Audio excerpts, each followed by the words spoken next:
Early 4G adoption.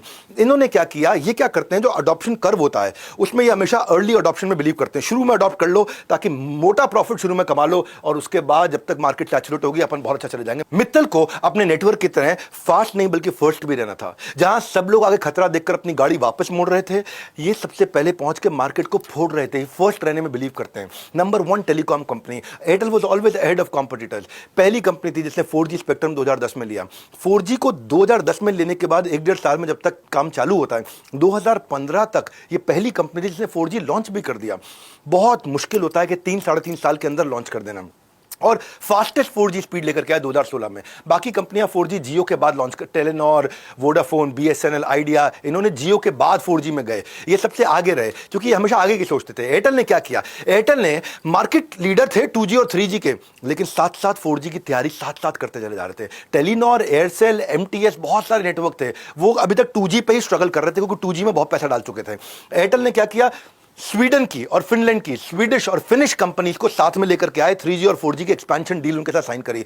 Vodafone, वो क्या कहता था, 2014 की बात है, मुझे याद है, वोडाफोन कहा करता था उस समय कि इंडिया आज 4G के लिए रेडी नहीं है, और ये 2010-11 से तैयारी कर रहे थे 4G की, और वोडाफोन को लगा रेडी नहीं है। अपने आप को अडॉप्शन कर में, अर्ली अडॉप्शन में अपने आप को चेंज करना। देखो, अगर आप अपने आप को चेंज नहीं करोगे और जमाना आपको जबरदस्ती बदलेगा तो भाई लोगों दर्द बहुत होगा। उस दर्द से बचने के लिए जमाना जबरदस्ती बदले, ये खुद को बदलते रहे। क्योंकि क्या कहा, टेलीनॉर था उस समय, वो कहता नो जी, मित्तल ने कहा 4G। एयरसेल ने कहा छोड़ जी, मित्तल ने कहा ना ना 4G। अभी वोडाफोन भी था, वो कहता है अभी टाइम चाहिए मोर जी। मित्तल ने क्या कहा, सुनील भारती मित्तल ने कहा ओनली 4G। सब कहते रहे नो जी, मोर टाइम, मोर जी, छोड़ जी, ये कहते रहे 4G। 2015 में जियो के आने से पहले एयरटेल लॉन्च कर चुका था 4G सर्विस 3G के प्राइसेस पे 296 शहरों के अंदर, और अनलिमिटेड वॉइस कॉल और मोबाइल। इन्होंने साथ में विंक म्यूजिक भी लेकर के आए। एयरटेल ने एक चैलेंज दे दिया 2015 में। क्या बोला, मेरे 20 करोड़ कस्टमर है आज देश के अंदर, और ऐसा इंटरनेट कनेक्शन जो फास्ट हो मेरे एयरटेल से, कोई भी इंटरनेट कनेक्शन एयरटेल से फास्ट हो, तो एयरटेल आपकी जिंदगी भर आपका बिल पे करेगा। कोई ढूंढ नहीं पाया एयरटेल से फास्ट उस समय। एयरटेल ने अपनी सर्विस पे बहुत ध्यान दिया, प्रोडक्ट पे बहुत ध्यान दिया, सर्विस पे बहुत ध्यान दिया। 2 चीज़ों पे ध्यान दिया इसने, एक सर्विस और दूसरा डिवाइस। सर्विस में क्या किया, 4G में 4G के सिम जो है घर पे पहुंचाने लग गए।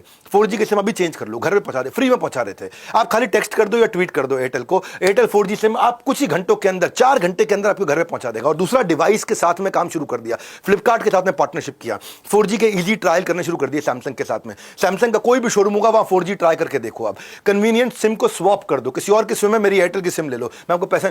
क्या हुआ, एयरटेल ने इन्हीं दौरान क्या किया, डिवाइस और सर्विस दोनों को अच्छा करके, डिवाइस में सिम फटाफट अपना पहुंचा के और सर्विस को अच्छा कर करके 6 करोड़ यूजर 4G के पहले साल में इन्होंने ऐड कर लिए। जब तक जियो आ रहा था ये मजबूत हुए चले जा रहे थे। जब तक वोडाफोन, आइडिया 4G को अडॉप्ट करने की सोच रहे थे, ये 4G से मार्केट कैप्चर कर चुके थे। जियो के आने के बाद क्या हुआ, एयरटेल ने 6 करोड़ नए कस्टमर ऐड कर लिए, वोडाफोन और आइडिया ने 11.5 करोड़ कस्टमर गवा दिए। यही आज का लेसन है, जब सारे ये नए कस्टमर जोड़ रहे थे, जब सारे लोग मार्केट छोड़ रहे थे, ये मार्केट को लगातार फोड़ रहे थे। 2018 आया, जियो के पास 10 करोड़ 4G के सब्सक्राइबर थे, एयरटेल के पास 8 करोड़ 4G के सब्सक्राइबर थे, और वोडाफोन, आइडिया दोनों के जोड़ने के बाद भी केवल 7 करोड़ थे। एयरटेल ने अकेला सेकंड पोजीशन कैप्चर कर लिया, वोडाफोन, आइडिया थर्ड पोजीशन पे, BSNL कहीं बहुत पीछे रह गया था। इन्होंने इंटीग्रेट किया वैल्यू डिलीवरी को। जब घर में बहुएं आती हैं, जब बड़ी बहू आती है तो सबका दिल जीत लेती है, अपनी जगह बना लेती है, लेकिन डायनामिक्स में शिफ्ट तब आता है जब घर में दूसरी बहू एंटर करती है। मित्तल जानते थे कि उनके पीछे पीछे बड़े प्लेयर्स ही मार्केट में एंट्री कर रहे हैं, और इसमें जियो भी एंटर कर रहा है, इसलिए उन्होंने पहले ही तैयारी कर ली। वो साथ साथ डायनामिक्स को समझते जा रहे थे। मुकेश अंबानी की केस स्टडी में मैंने आपको एक बड़ी स्ट्रैटेजी बताई थी। मुकेश लेपर्ड अंबानी, ये चुपचाप आए लेपर्ड, जो तेंदुआ होता है, चुपचाप आकर के झपट्टा मारता है। 2016 में जियो को इंट्रोड्यूस किया। मार्केट में दर्जन से ज्यादा टेलीकॉम कंपनी हुआ करती थी, 13 टेलीकॉम कंपनी थी, 3 रह गई। 80% कंपनी जियो की सुनामी में बहती चली गई। एयरटेल ने न केवल सर्वाइव किया बल्कि थ्राइव भी किया, जबरदस्त थ्राइव किया। आज एयरटेल का वैल्यूएशन ज्यादा बड़ा हो गया है, 9.5 लाख करोड़ की कंपनी हो गई जियो।